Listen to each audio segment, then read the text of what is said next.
If you guys have been following my channel for any amount of time, you'll know I'm a big fan of this handheld.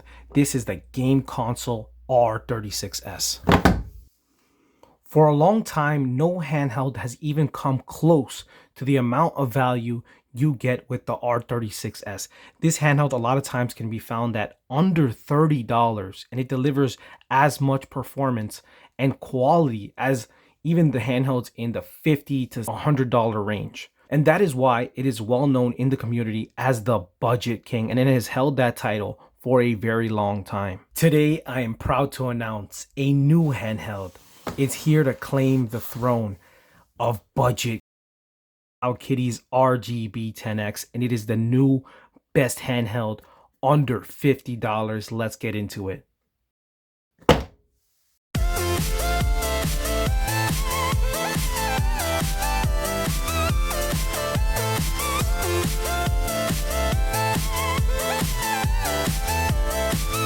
Retro.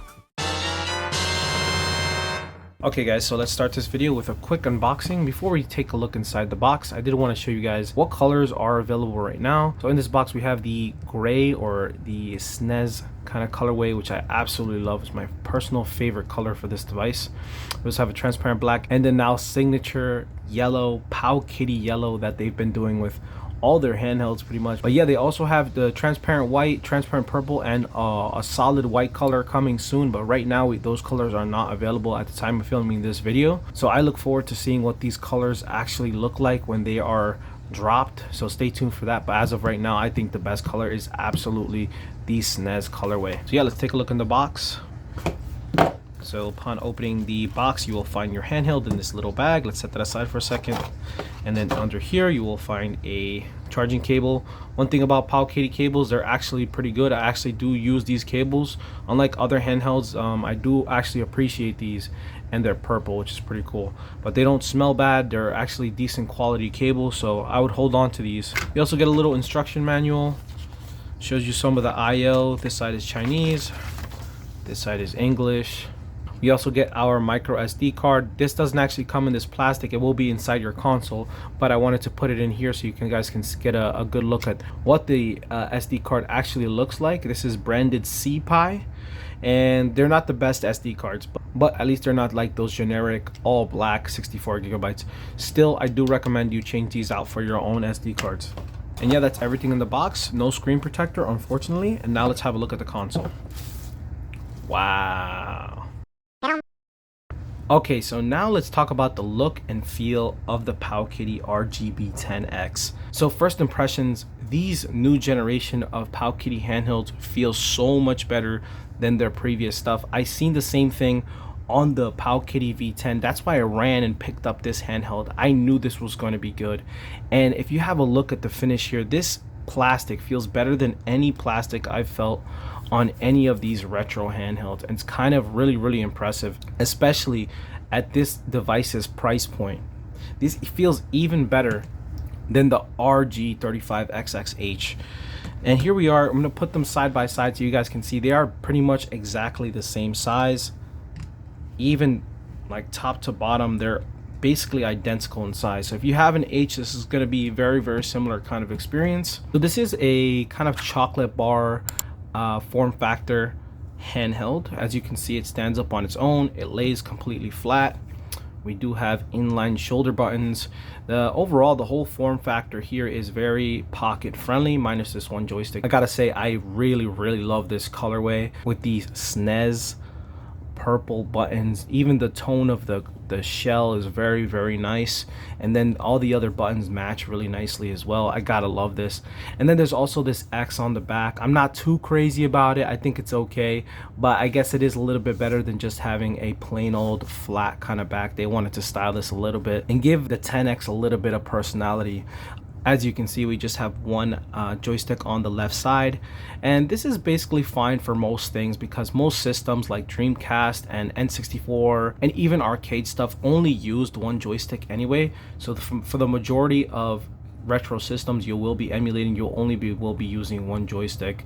However, there are some games like PS1 games and even some ports that you will feel the lack of the second joystick, like first-person shooters. But let's be honest, guys, playing a first-person shooter on something like this is not going to be that ideal. We also have a mono front-firing speaker. That's a little bit different from what we're used to on these kind of handhelds. Usually we either get two sticks with stereo sound, or this, which is one joystick with one mono front-firing speaker. And actually, I actually really do like this design. I think it's really, really clean. It's a good like middle ground of like pocket friendliness, but also the mono sound does actually sound a little bit better to me than the stereo sound out of something that's down firing, in my opinion. Play retro. But yeah, let me give you a quick tour of the handheld. So let's start with the left side. We do have a minus button. This acts as a hotkey button. We also have a nice large D-pad over here. We'll go into this more in the control section. It is fairly large compared to some other D-pads. It is not the same size as the V10, if you're curious. I thought it was going to be the same size. It's not. And then we have the one joystick. This does have L3 and R3 functionality. As you can see, it is fairly low. Let me actually take this cap off. Yeah, this is what it actually looks like. You see it barely comes out of the shell. It's very flush. And then we have a 640 by 480, very standard display on this handheld with a kind of large bezel around it. Then we have another hotkey button right here, the plus button. This is not volume buttons, guys. These are hotkey buttons. And then we have our A, B, X, Y in a Nintendo configuration. Then we have the one LED light. And then we have our start and select buttons over here. And a mono front firing speaker. Over on the top, we have L1, L2, or DC or charging port, a reset button, a volume rocker, power button, R2, R1, and as you can see, L2 and L1 are different heights, as well as the R2 and R1, so they are easy to distinguish by not looking at them. Over on the left side, we do have our TFOS, or the one system card we will have in here. Over on the right hand side, we have our TF game. This is where you would store your extra games if you choose to do that. Over on the bottom side, we just have these kind of decorative holes. They're not speakers, guys, don't get confused, maybe for ventilation or something. And then we have an OTG port. We'll get into this a little bit later. It is used for Wi-Fi and such. And then you have your 3.5mm headphone jack. And then finally on the back, there's not really much here to talk about besides these screws they use to access the inside if you want to, and just this decorative kind of labeling. And yeah, that's the device. Okay guys, let's quickly go over some specs of the RGB10X. For our display, we have a 3.5-inch IPS display with a resolution of 640 by 480. This is in a 4:3 aspect ratio, and it is a 60 Hz panel. At the heart of this handheld is the Rockchip 3326, the tried and true processor. We've seen a lot of these retro handhelds, paired with 1 GB of RAM. For our storage, we have 2 SD card slots, a TF1 OS and a TF2 game. The base version of this handheld will come with a 64 GB C-Pi branded SD card. For our battery, we have a 2800 mAh battery rated for 8 hours. And to charge that battery, we have a USB-C port, and this console will charge in about 2 hours. However, this does also support fast charging, so C-to-C charging is possible with this handheld, which is a big deal. That will lower your charging time. For our speaker, we have one 2-watt mono speaker, and it is front firing. For our OS, this handheld is Linux based, and it is running Arkos out of the box. However, we do have some custom firmware options for this handheld, including Rocknix and Anbernic. Finally, for connectivity, we have no Wi-Fi, no Bluetooth, and no HDMI out. This is basically just a bare bones handheld. Okay, and that's gonna wrap up the specs. So how much is this handheld, and where can I buy one? So you can pick up this handheld from a bunch of different places. You can pick it up on AliExpress. You can also pick it up on Amazon. You can pick it up on the Powkiddy official store, and you can also pick it up from drop shipping sites like my favorite store, Lit NXT. And depending on which place you pick it up from, the price will vary, and the prices fluctuate every day, especially places like Amazon and AliExpress. The prices are not consistent, but 9 times out of 10 you will find this handheld under $50, and even maybe even less if you used discount codes and stuff like that. However, I do recommend Lit NXT because they do offer free shipping worldwide. So if you live in a country that you have maybe some higher shipping rates, it does make a lot of sense to pick up from Lit NXT. However, the price is going to be a little bit higher than what you find at some other places. Not as high as Amazon, but not as low as, say, AliExpress. But if I had to buy it from anywhere, I'd buy from Lit NXT. So let's talk about this screen. This screen is absolutely gorgeous. And I think one of the best ways to showcase this screen is with this gorgeous theme. This theme is called Museum Leur. This is not a theme you'll find anywhere on Arkos. This actually has been ported over from another handheld, and I've had to tweak it a little bit, but it looks phenomenal. Colors here are really good. The screen is pretty sharp for this size. Brightness is good. I did test this in outdoors, and the screen gets decently bright. I would say it's passable, not super bright, but I'd say passable. As far as dimness, the dimness is not as good as the brightness. It doesn't get as dim as you probably want it to be in a dark environment. However, we do have RetroArch, and we can apply some shaders to make it even darker if we want to. So there is kind of a soft fix for that. So here I'm in 240p test suite. This is basically some software you can use to test stuff like the screen. And here we're just going to be doing a scroll test. As you can see, the screen does not have any refresh issues or anything like that. The screen just looks really, really good. No matter what angle you look at it, colors stay the same. Just a really good panel. No refresh issues, nothing like that. So this is a test of the backlight, and even the backlight is actually really, really even. I'm not sure if I won the screen lottery here, but this, I can't find anything wrong with this screen. This panel is basically perfect. One of my favorite ways to test the display is to show off a really colorful game, something like this game, Streets of Rage 2.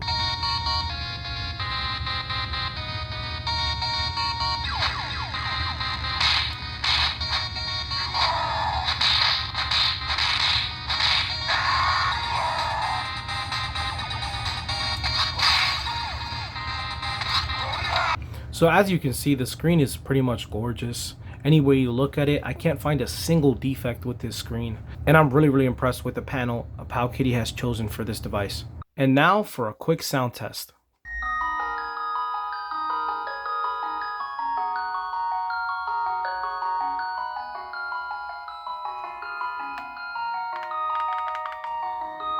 So yeah, I do like the one mono front firing speaker here. I think it gets fairly loud. Even at peak loudness, you don't get any distortion or anything like that. And I think I do actually prefer this over two stereo down firing speakers you may find on some other handhelds. Hadouken! So let's talk controls really quickly with Street Fighter. So here we are. As you can see, can easily pull off any moves. If I pause here, you'll see that the D-pad is actually fairly large compared to other D-pads on any of these retro handhelds. And I do really like it because it has really round edges, as you can see here. So if you're doing rolling movements, it's nothing sharp. It doesn't hurt. Compared to something like this, as you can see, these edges are fairly sharp. And when you do a roll movement on something like this, your finger kind of gets caught and it kind of hurts over time. But yeah, here that's not the case. Powkiddy has really been listening to the feedback we've been giving them about their D-pads, and they really needed to work on them, and they finally did. These D-pads on these new Powkiddy handhelds are really, really good and impressive.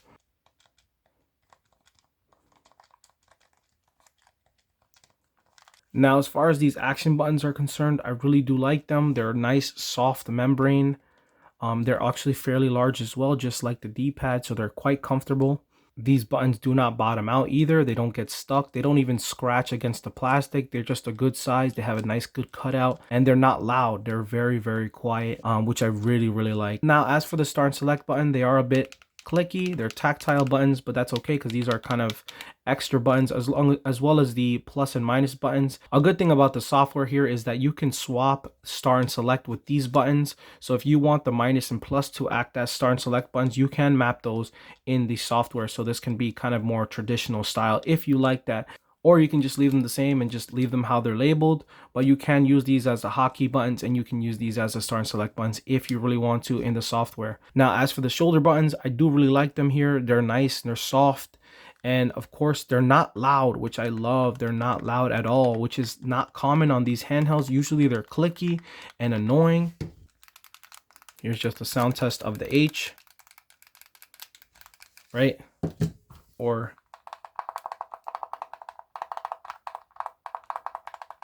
really loud buttons, very low, muted, subtle noise from these buttons. So if you're a person you don't like bothering your partner while they're sleeping, this handheld will do you right. Now, as far as the joystick is concerned, one game I always like to test with is Mario 64. So you can see here, I'm slowly gonna rotate the analog stick so you guys can see how Mario is moving. And you can get those in between, so he's not snapping to cardinal directions too much. It is a good joystick. However, the joystick itself doesn't have too much range of motion, so it's a little bit difficult to get very precise movement, especially how shallow this thing is. But from what I'm seeing right now, this looks and feels better than what you'd probably get from an Anbernic handheld as far as the joystick is concerned. So let's talk about the software. The software here is amazing. This is Arkos. You get this experience basically right out of the box. So as you can see, it boots up pretty fast. It is a very aesthetically pleasing operating system. This is basically custom firmware. This is one thing about Powkiddy handhelds. They always nail the software.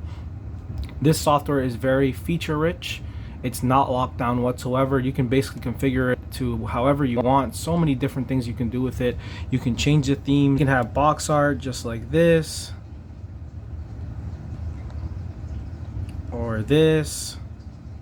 And this is just basically a 3-image mix, but you can style this however you want. You can just have a 2D box art, whatever you want.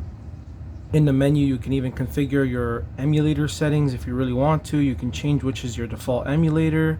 You can even change the governor, so you can put it in performance mode or try to save some power for those less demanding systems.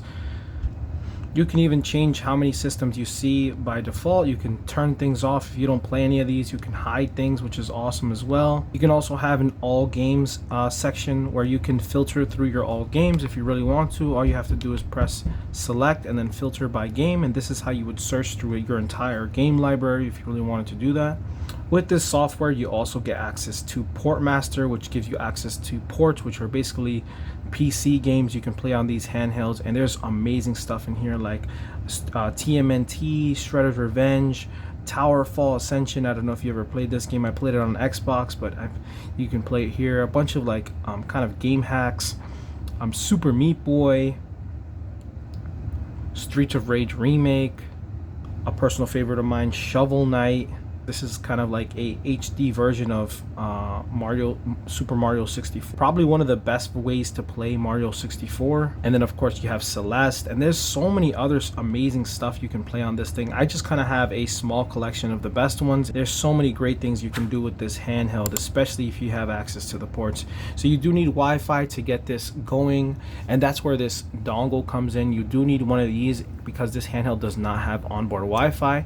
This is basically a OTG adapter, so it's a USB-A to USB-C kind of adapter, and then you need a Wi-Fi dongle. So this is the one I use. I will leave a link in the description below. This was like super cheap. It's like $2, maybe $1 and some change, and then pair it with this. I got like a 7-pack for like $1 on AliExpress, and this is basically the match made in heaven. That's how I got all this amazing box art, and just scrape all my videos and download themes and update the software, because you do want to update the software from the box because it will be a little bit outdated. I'm on the latest build right now, and yeah, I even have videos too, video previews.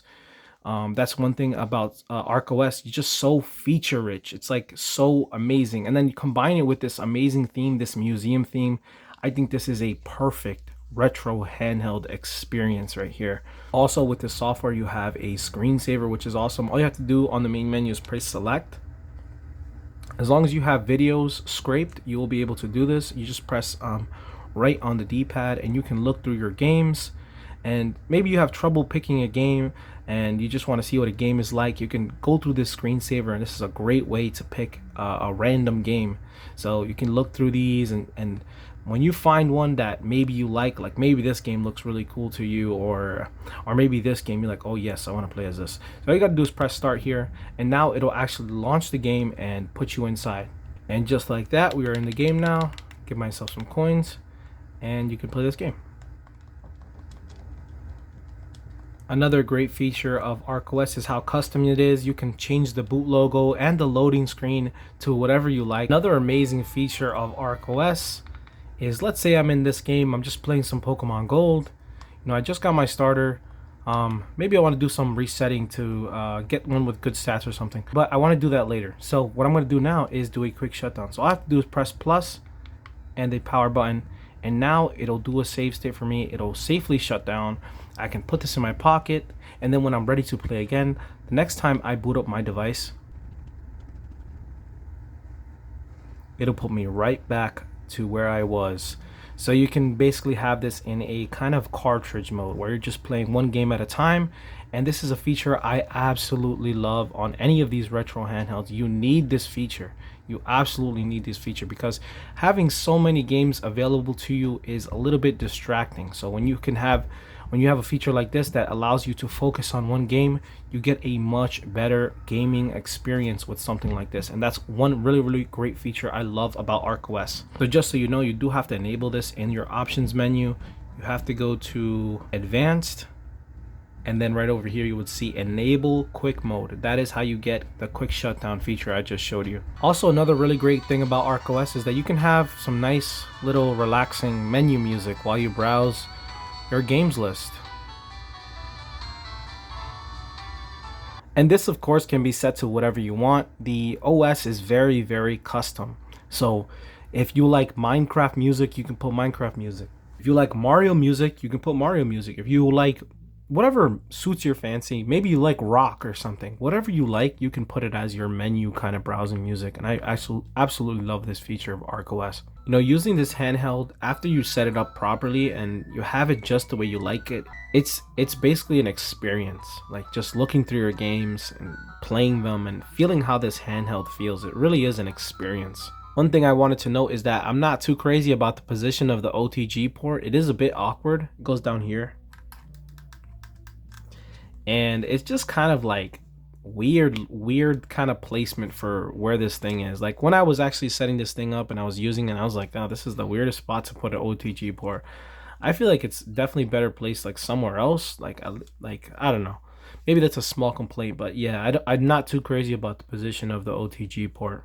So yeah guys, the software experience on this handheld is damn near perfect. I love Arkos. Shout out Christian Haitian, the developer of this custom firmware. He did a phenomenal job, and he continues to provide updates for this one. And it is a big reason I love this handheld and how it feels. Just turning it on, looking at it, browsing my games list, playing the actual games, everything start to finish looks good. Even turning it on, looking at the boot screen, just perfect. It doesn't get much better than this software experience.